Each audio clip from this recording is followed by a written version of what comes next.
This is the Pacific Ocean, a few hundred miles northeast of Australia. Members of the Bougainville Revolutionary Army cram their boats with much-needed supplies of medicine and fuel and prepare to set off from the Solomon Islands for home. But first of all, there is a prayer for safe passage.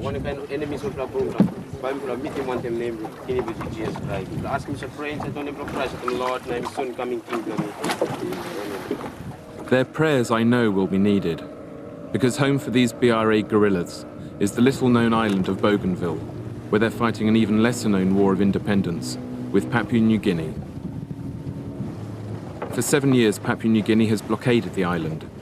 Its gunboats and helicopters patrol these waters with shoot-to-kill orders, which means we have a 3-hour gauntlet to run.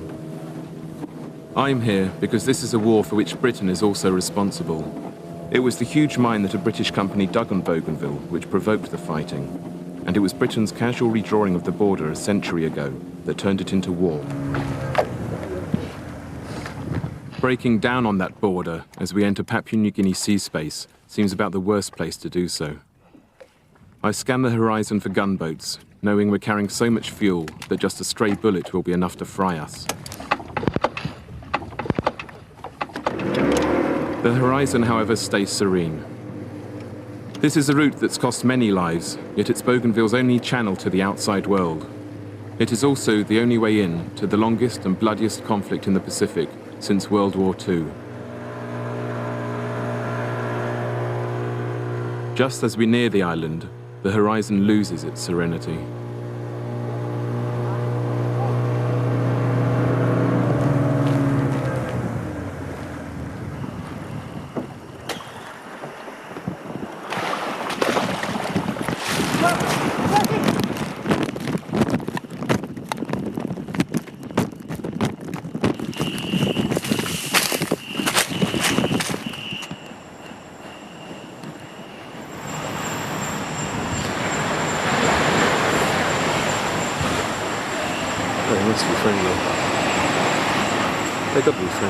We breathe with relief when it turns out to be another BRA boat.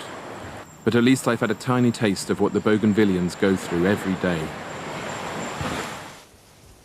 This is the story of an unsung people who took on Papua New Guinea, Australia, and the biggest mining company in the world, who started by fighting helicopter gunships with bows and arrows, and have lost 1/10 of their population, and yet who managed to create what may be the world's first true eco-revolution.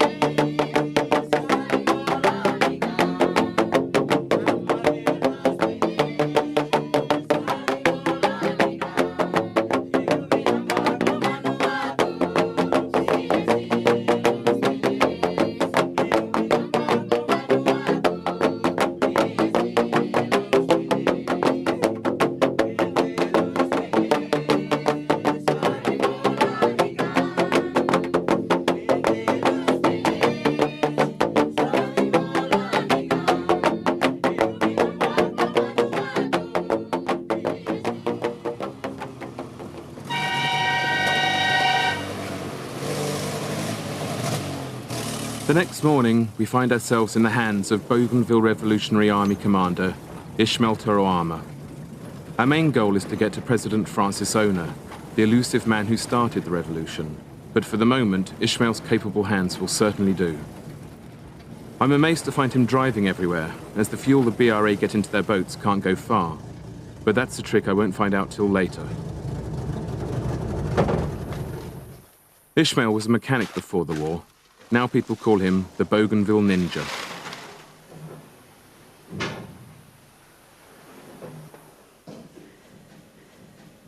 Makes my arms feel good. So I could handle the M60. Misa use him to plug on. So now so naglahan lo mi time me cut this like in serim stop lo right left hand ya. Ninap hold him to masgan. Tasol. Emi also 1 year tasol now since me kiss him this like incident. I plus tanap lo beach front le miuklo sutimol maniet. Na oli tromem, tripla, M203, grenade. Oli launchi mika, one missing me, number 2 missing me, number 3 missing me, number 4, 1 come, pas lo handlo me. Hanya oli nak chop him. I mean, no what use, I mean useless. That's all. Just because if I believe lo one something, if I fight long him, let me help him. I don't want to go.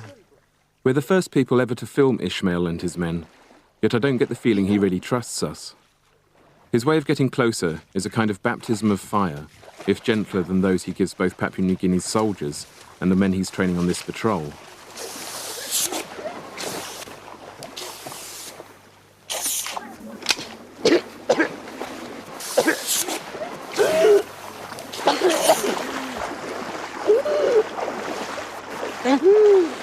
What my sound man and I think might be a smoke bomb turns out to be tear gas.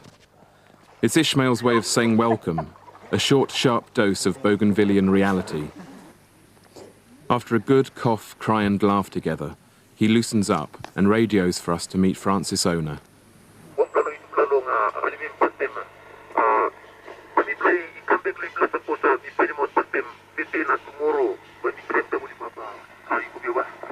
Yeah, Rocha, make him good work. So, Francis initiative in starting the war, and I just got up behind it. Every part of the island has got minerals in it, and Francis saw that these things would bring change, and as change about to spoil the environment and the future generation.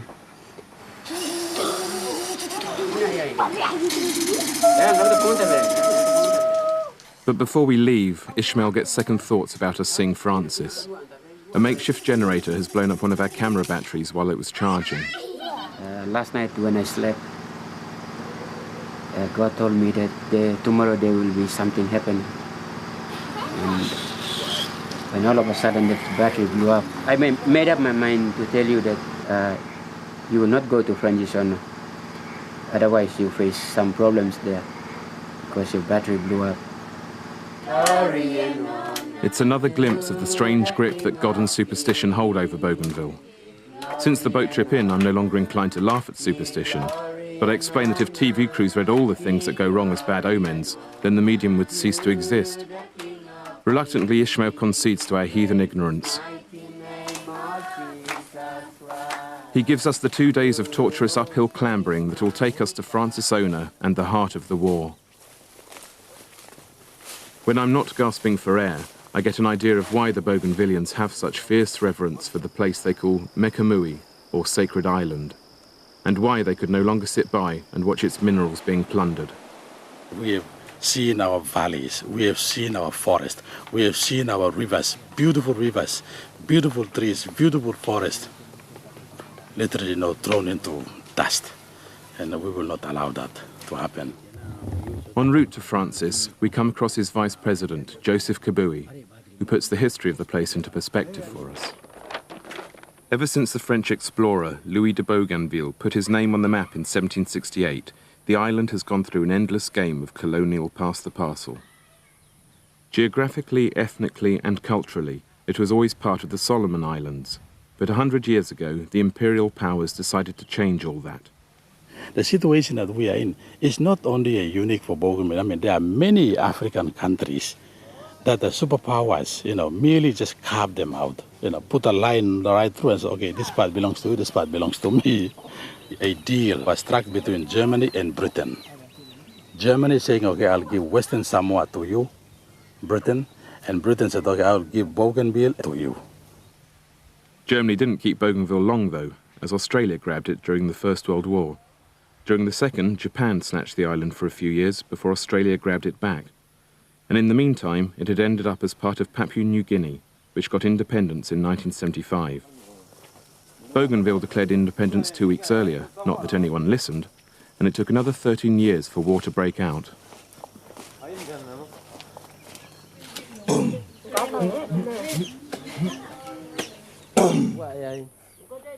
At last we find the man who can really explain why things suddenly changed. Francis Ona is portrayed by many as a humorless, hardline revolutionary. I suspect they never really met him, because it certainly isn't the impression I get.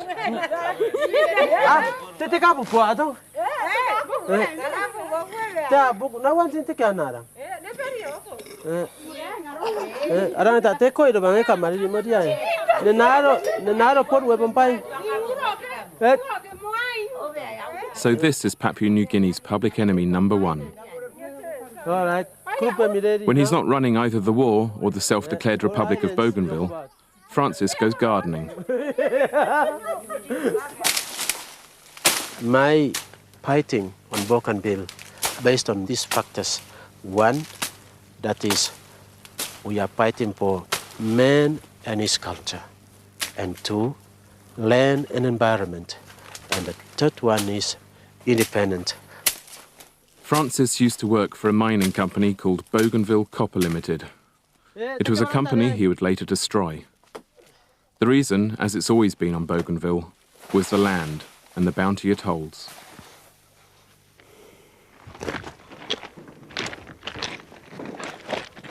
This is a Panguna mine. It's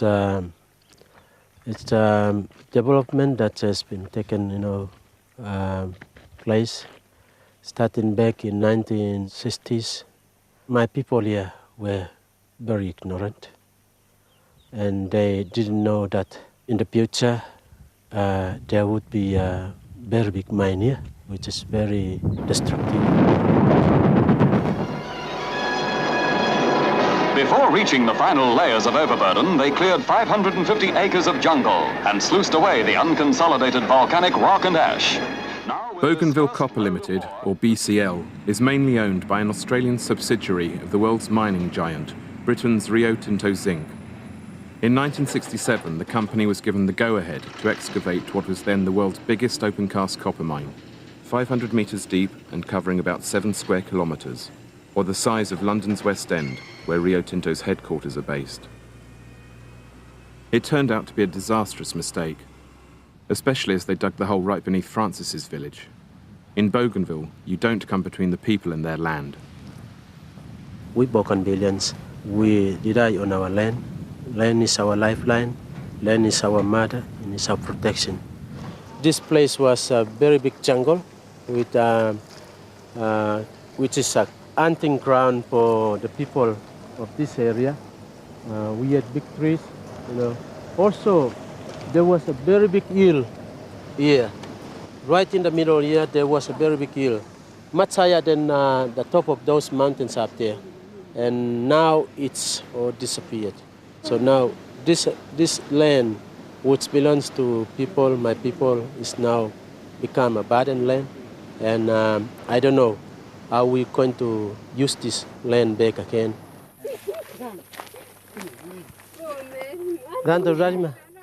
When the locals protested about the huge hole the multinational wanted to dig at the fertile heart of their island, their land was taken by force. Of the $3 billion the mine made in profit, only 1,000th was given back to the people who owned the land. Rio Tinto Zinc had started to create their most expensive enemy.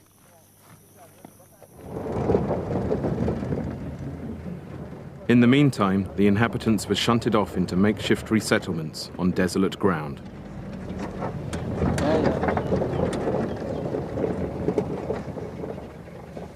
That's the Dapeda village, and you can see that's the standard of building they built here for people. It's really like a shanty town. BCL was not been too much genuine to how we can resettle the people. This school was built by people themselves.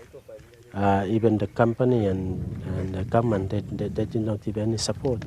Just imagine, right in the middle of the giant copper mine, multi-million, worth. And here we are, people building their own schools, out of their own pockets. But the thing that really stuck in the craw of the Bougainvillians was the pollution spilling over their land. Waste from the mine to the tune of about 1 billion tons ended up flowing down the Jaba River, contaminating it with copper, mercury, lead and arsenic. It killed off the wildlife and turned whole forests into moonscape. The land still bears the garish scars. This is where all the pollution have been drained from the Panguna mine. You cannot drink water now down there. There are no fish, virtually nothing. And this will be maybe for next 200 years. This whole river system has been destroyed, and even you can't swim into this river. Things hit boiling point in late 1988 when the Young Landowners Association, led by Francis, demanded both the closure of the mine and $10 billion in damages. The story goes that the BCL management laughed at them, $10 billion being far more than the mine was worth. Francis did not like being laughed at. He left the meeting in a hurry, broke into the local mining depot, and stole 50 kilos of high explosives. He and his friends had decided to close down the mine themselves, with some well-targeted sabotage. Panicked about losing what was nearly half of its export earnings, Papua New Guinea sent in the riot police. They burnt down homes, beat people up, killed a few, and generally created enough backlash to provide Francis's fledgling guerrilla force with all the recruits it needed. Ragtag bunch though the Bougainville Revolutionary Army were, their very name showed they were now raising the stakes. They didn't just want the mine closed down, they wanted independence too. It was all getting a bit much for the riot squad, so in came the army, the Papua New Guinea Defence Force. Rio Tinto Zinc abandoned the mine, and a David and Goliath war was on, with BRA stones and slings versus PNG helicopters. It was then that Francis realised they weren't fighting just Papua New Guinea, but Australia as well. Australia's ex-colonial interests meant it was already training and arming the PNGDF. Now it also suspended a Foreign Crimes Act, allowing its pilots to fly the helicopters it suddenly supplied. Helicopters that were quickly turned into gunchips and trained mainly on an unarmed population. Faced with such brutal and powerful weaponry, the Bougainvillians are forced into the first of a long list of innovations. This is the first homemade equipment that we made to start the fight, start the war. We got a sling here, and you get this sling hooked on here, put a harrow in there that goes in through that pipe, you know, and when you prick at this up, it goes up and arrow applies. We make our own guns using all the material all around the place, been left by also in the Panguna.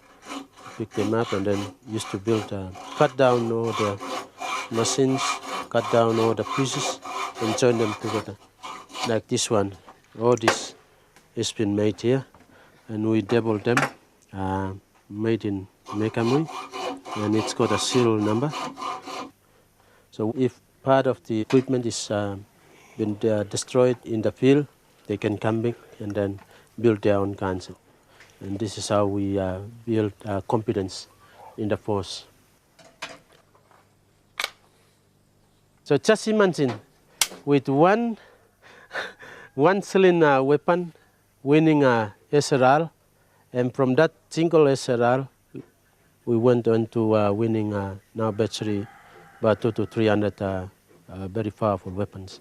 This one is resting now, having a holiday or whatever. Resting for good, yeah.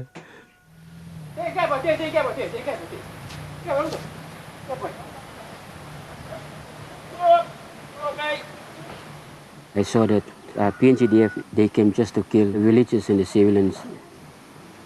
I went out to Panguna and I saw Francis, asked him where are the weapons, and he told me there is no weapon. We will only start with bows and arrows and stones and sticks. I did the training myself, the tactics, the tricks, they're mine, and we made and put everything into action, and we captured 2 high-powered rifles. The boys saw how I fought, and they thought that I was a good leader, so they started following me.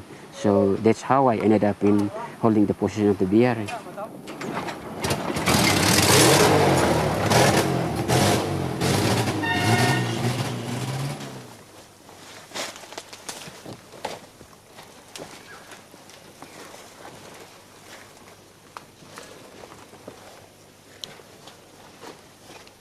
There are no clear front lines in the jungle. Even though they've made it their own, Ishmael and his boys know the PNGDF may never be far away.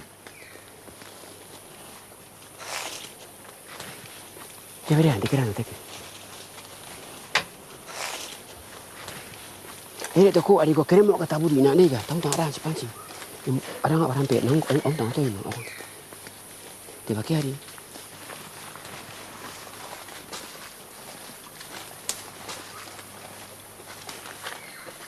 Tunggu dulu. Pergi tu barang.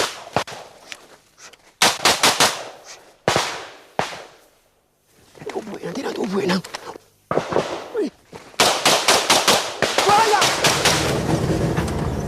That's the place where I usually train my boys, and I usually use live bullets, and sometimes wounded some of the boys, soldiers, so that's how they got the experience. How many have you wounded? 12 of them. Yeah. Very badly? Yeah, one was very badly injured, and the other 11 of them were just a scratch.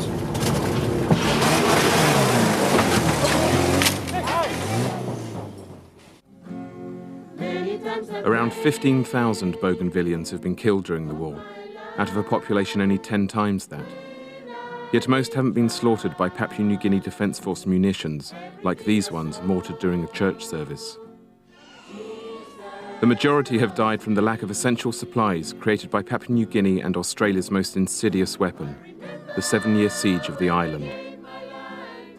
By early 1990, the PNGDF was losing control of most of Bougainville, so it decided to establish a sea blockade around the island, which it hoped would turn the population against the Bougainville Revolutionary Army. As a quick glance at history could have predicted, quite the opposite happened. With bodies piling up from the lack of food, shelter and medicine, the BRA and the people rose against the challenge of the blockade together.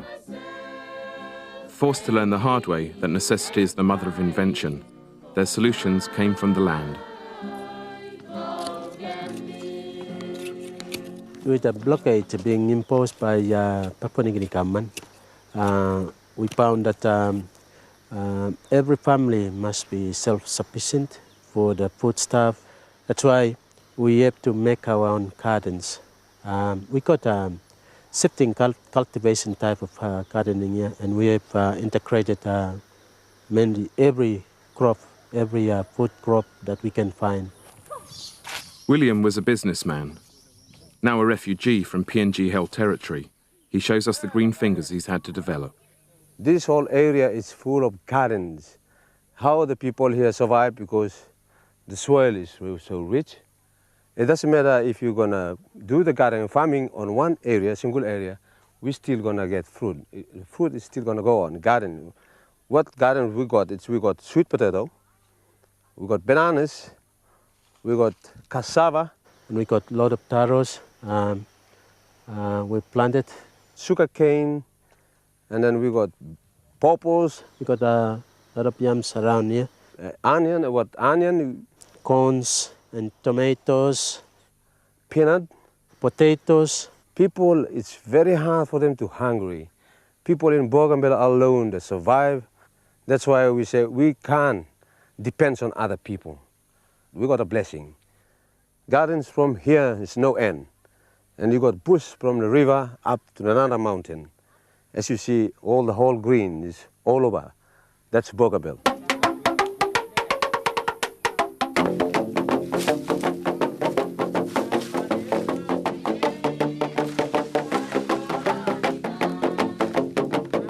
Yet no plant on Bougainville comes close to the importance of the coconut. We know we've been fed and sheltered by it, but then Ishmael shows us what a perfectly packaged life support system it is, and how his people have learned to make use of every part of it.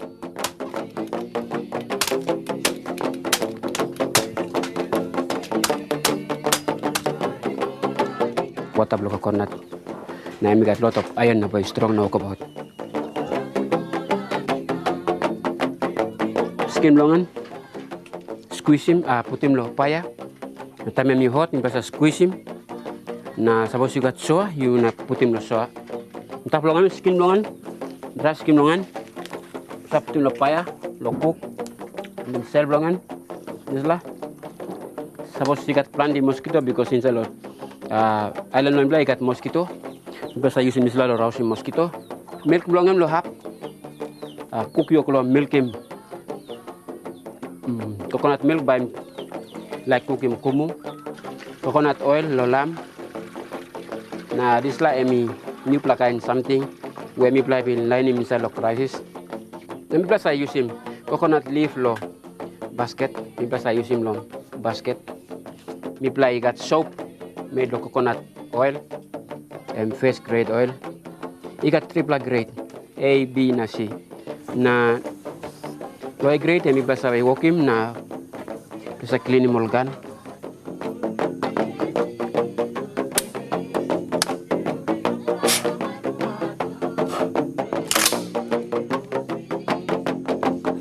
In a war for the environment, it helps to have the environment on your side.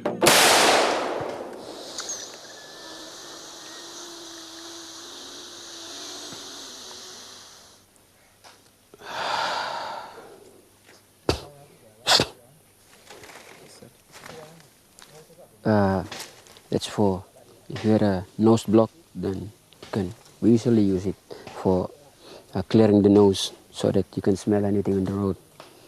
Just like enemies come, you can just smell them. When we found that we didn't have very effective equipment, we developed our own booby traps. And that is made from herbs where we laid on the track where the enemy is moving. And then when they go by it, they started to develop a sickness. In one of the booby traps, your testicles, just swollen up, and your penis, just enlarged.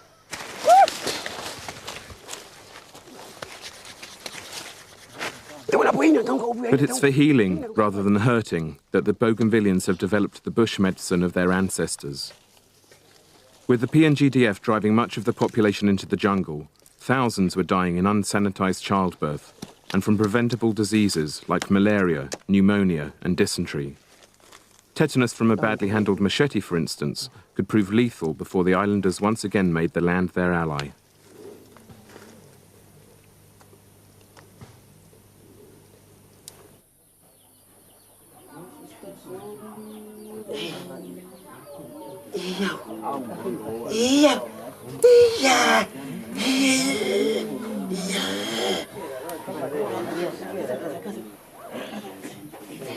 That's a piece of asbestos. Is it from the mine? Yes, from the power pylon. We got all these herbs put into the all of 5 of the popo, and then with steam blown into that area where it will going to dry up very soon. Francis is always on call as local GP, and his presidential HQ doubles as a surgery. We got herbs here, certain medicine, which locates the areas been damaged, and blood is not flowing well. If there is no sickness, it will just, slice through like this. But when it finds areas where it's not functioning well, it will stick, It sticks like a glue, The claims of Francis and his fellow healers amaze me. Being able to cure malaria, leprosy, appendicitis, and cancer without operating, developing a herbal contraceptive which doesn't harm women. Having seen what else these people can do, I can no longer just dismiss it, especially as so many patients back it up. And at least Francis isn't so sure about all the cures. We have given a treatment to some person because he had AIDS disease and sent him home. But we didn't have proof, any medical reports by doctors. So that's why we think we have treated someone with AIDS. So Francis invites anyone with AIDS to come to test the Bougainvillean cure. Let's go gardening now.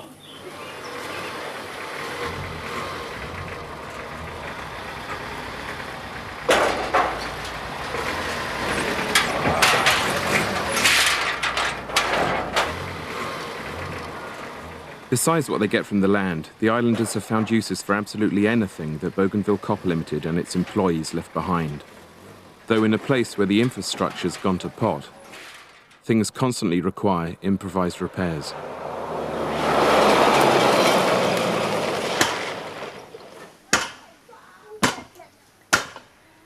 That's my car over there.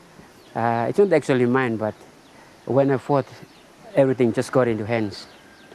The PNGDF, they came, they shot at me, and just some of the bullet holes. I don't know how it happened, but I was in the hands of the Lord, so I was saved. Along with his truck, his generator, his exercise gym, Ishmael brings anything else he can carry back from successful operations. On a blockaded island, it's the only way to go shopping. Well, that's Esau. He likes playing with the ball. I took the ball from one operations in Buka. That's part of the victory. I had to go and give it to my kids. Well, that's where we play. That's the music shop, the music station. We teach ourselves how to play. Oh, this is the place. It's really not good, but we like it being here. I like being here. It just reminds me of the simple life.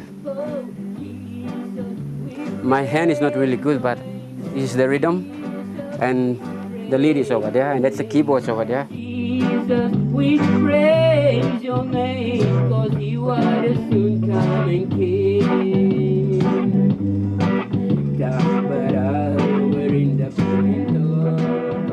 The scavenger's mecca on Bougainville is the Panguna mine itself and the town built to house its workers. After devastating it to make sure the miners never returned, Francis and his fellow villagers ended up having to go back to salvage anything not rooted in concrete. Because along with getting the Bougainvillians to start from scratch with food and medicine, the PNGDF also burnt down many of their houses and gave them that problem to solve. We have to make our own logs. So what we do is we go down to Panguna and get all the logs and strip them out and make our own keys using all the rubbish from the Panguna mine. We can build good houses. As you can see, bits and pieces of lighting up houses, switch boxes. I know these people can make something out of nothing, but I still can't work out how they can light whole villages. William laughs and takes us to his local workshop. As you see, all the parts and all the machines, like a water pump, it's a barbed wire. We got something to do with it, because some people, they might throw it away. We don't. We collect parts. We can make things out of it. The islanders have dragged the mine's debris, sometimes for weeks across the mountains, to create this sort of setup. And it's in places like this that they've cobbled together their own ecological power supply, hydroelectricity. Okay, these are the intakes pipes for the hydro, and from there it goes right down to the generator itself.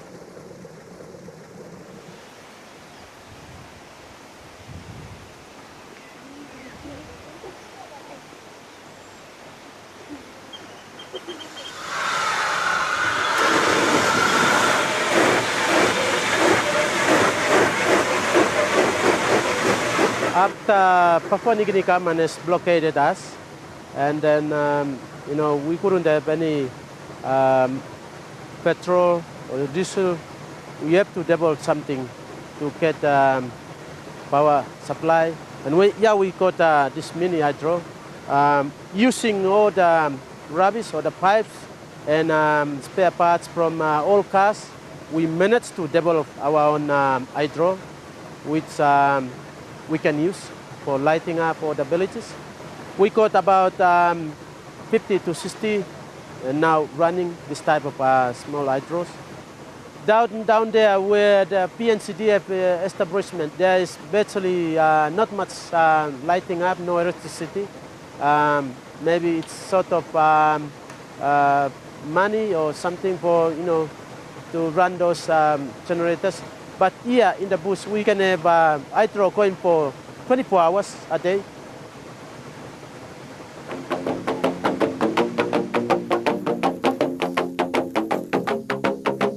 I think with the blockade still on, that would be very nice.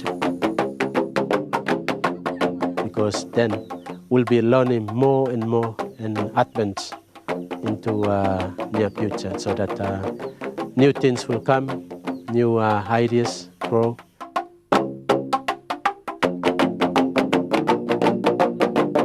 New ideas have been growing wherever I look, but the high point of this eco-revolution has to be the way they're still driving around without any proper fuel supply after 7 years of blockade. The secret, as I should have guessed, is growing all around me.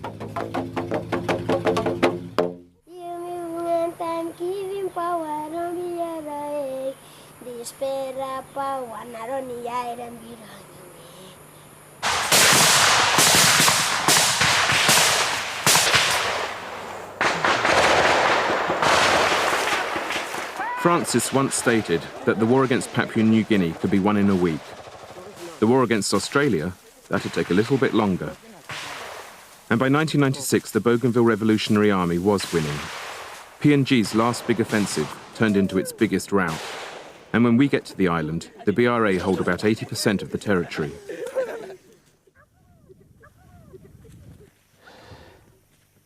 You can see that that's the Toyo Valley.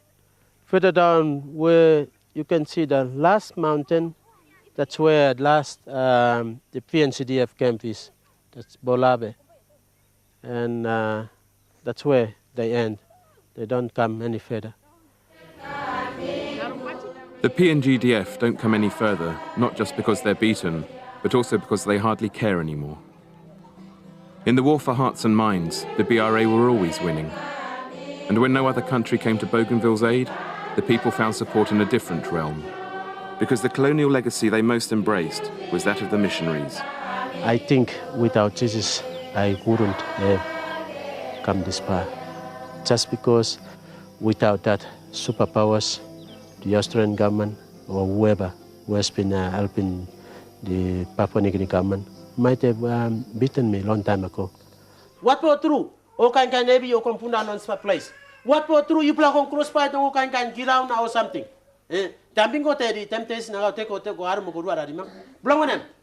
You play on fail on committee me one time Jesus. You now by put down on kind temptation. Okay, by me thanking Papa God on the Sala operation where me play walk about no hen. Where no got one man even sim biru along in, you know got one man you lose him live long in. My uncle, his things. He normally comes with us, and where we are in the enemy territory, he can feel, he can see. His is vision from God that the enemies are going to attack, or if they're in the ambush, we can change our plans and operations at the same minute when there's a vision from God. Father, me pray, now thank you. Oh, get something where me been walking, you watch him big name long and thank you, Lord Father. Me play no losing one for life, long one for brother, but me play on this operation. Oh, them now me play thank you, Papa God. You watch him big name, you will bless me for one. Now I'm can try and best when me play can long go on that operation. Amen. Okay. Go to house. Clean him all gun. Next use. Once we've broken enough bread and sweat together, Ishmael trusts us enough to reveal the secret charms he uses in combat.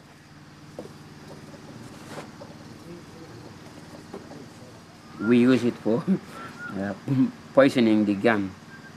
And we usually put it on the tip of the gun so that when we shoot an enemy, automatically when the bullet go inside, there are snakes, small snakes that usually come out of a man's body.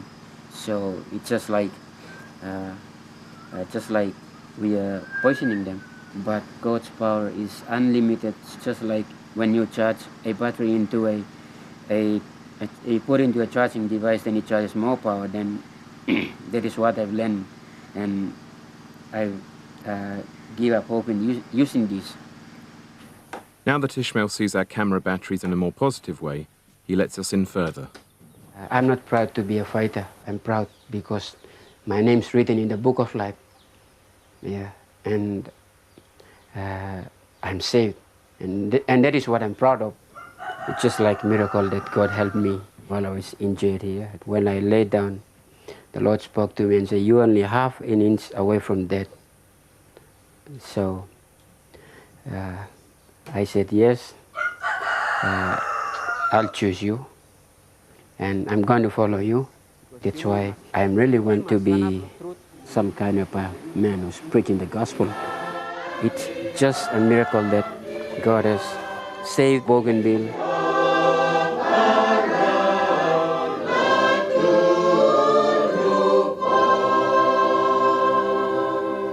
The islanders' devotion seemed to pay off in early 1997 when God moved in one of his most mysterious ways.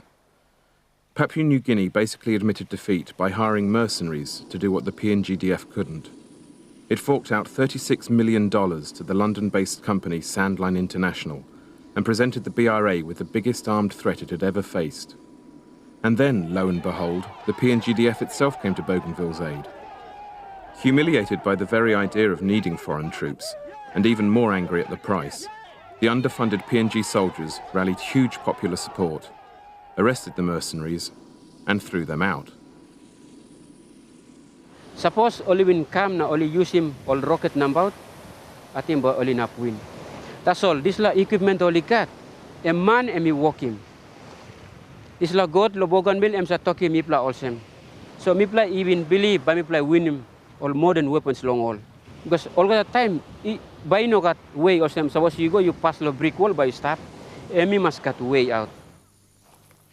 Finding a way out is something the Bougainvillians tend to do with startling regularity. And none amazes me more than the way they fuel the transport so crucial to fighting a war. With hundreds of abandoned mine vehicles littering the island, how were the BRA going to run them without diesel? Finally, William shows us.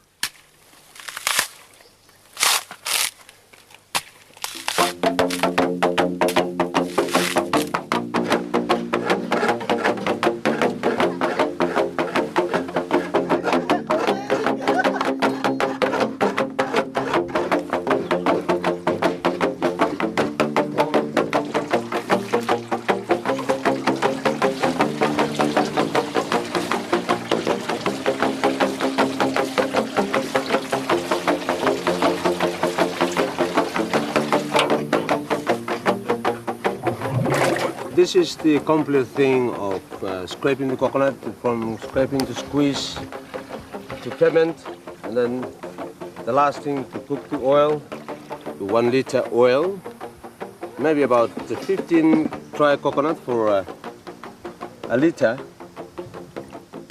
That's the first grade this way. It's beautiful.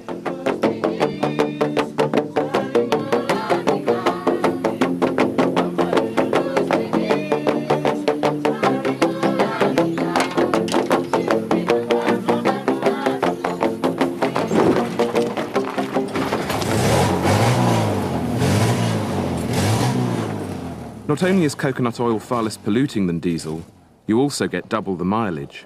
Ishmael laughs that after the war, they're really going to scare Esso and Shell. Coconut by come up lo nervous states lo island lo mipa.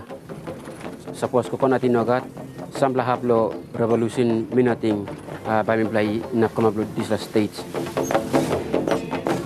And everyone here is convinced that what they've achieved despite having everything against them proves beyond doubt that they can run their own state, especially with all the ecological innovations they're sworn to developing further when they become independent. With the closure of the mine, we have been blessed. We have been blessed. We've been blessed to see, abundance of food. We've been blessed with, breathing fresh air. If we win this, certainly it's going to become quite an important precedent. In fact, Bougainville has already become a precedent, inspiring many other Pacific communities having holes dug in their backyards.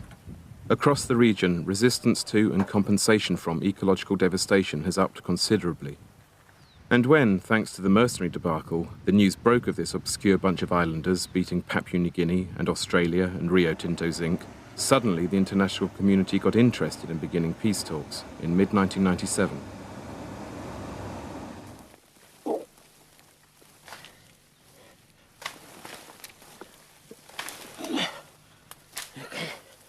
What?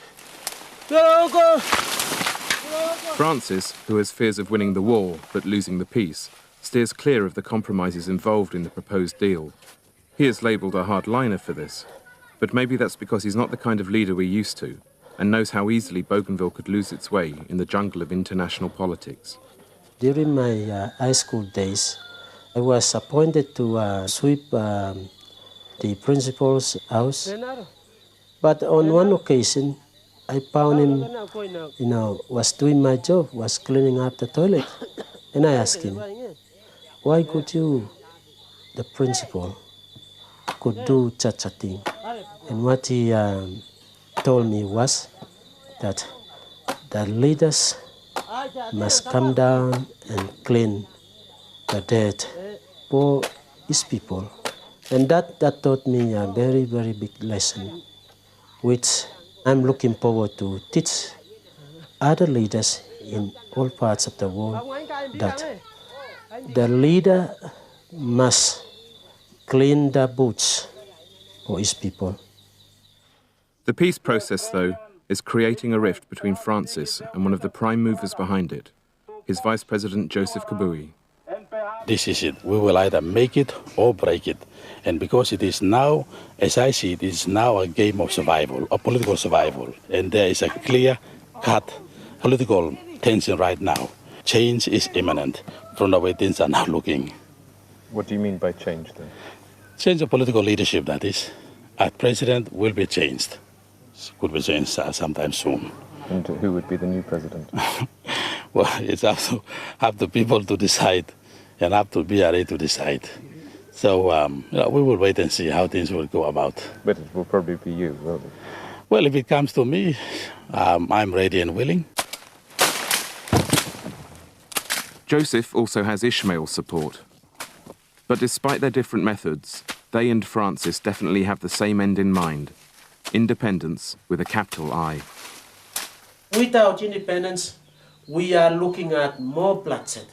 We are looking at more destruction of Bougainville through the means of, the Papua New Guinea government and Australian government, because they got a mining interest. They'll bring back all the multinational companies that destruct all the land. And is that freedom? Is that peace? Islam mine am not up because am by giving problem lo all future generation lo mipla lo Bougainville. Na mipla ino like this la by come up. No go to lime lo mipla lo behind time all by looking na all by talk also. All forefathers lo mipla all inobin. Making mipla by mipla sin down also. All in bagarapi mipla trauma mipla. That's why mipla end up also. Men on this earth, on planet Earth, depend on land, depend on environment. And I wish to ask everyone, every leader of any nation, to take care and take care of the land so that people on this planet Earth can be saved. The future, rather than tales of past woes, is what all the Bougainvillians I've met focus upon.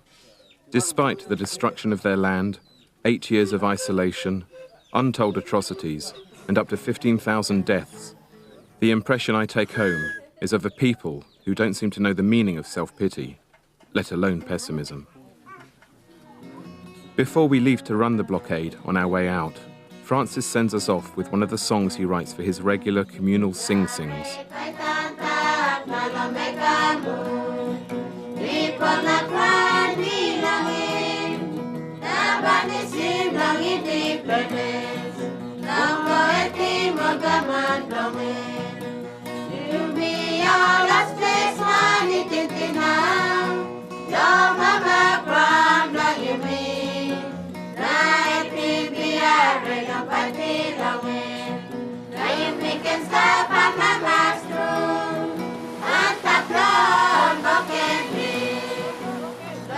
Since we left Bougainville, the peace talks have led to a permanent ceasefire. The blockade has been lifted and reconciliation and restoration are taking place. Yet Papua New Guinea is still dodging the central demand of the BRA, a referendum on independence. Things aren't over yet. But whatever happens, when it comes to self-help and ecology, the Bougainvilleans have already given the world many lessons it can learn, if it ever chooses to. So I used to thank Papua New Guinea government for imposing a blockade, because if blockade wasn't imposed on Bougainville, we wouldn't develop this part. Nobody has been trained, but so natural talent that we are developing.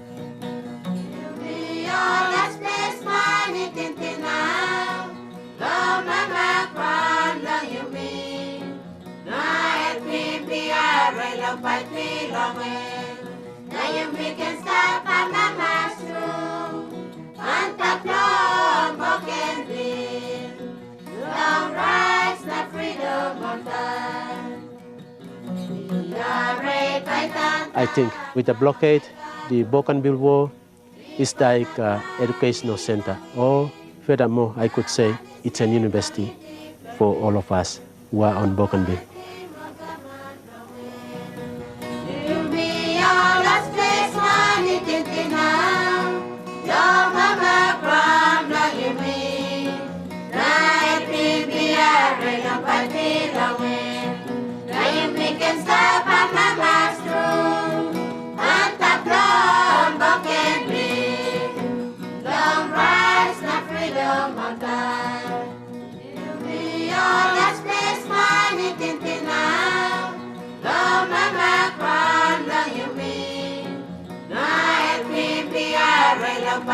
Stop,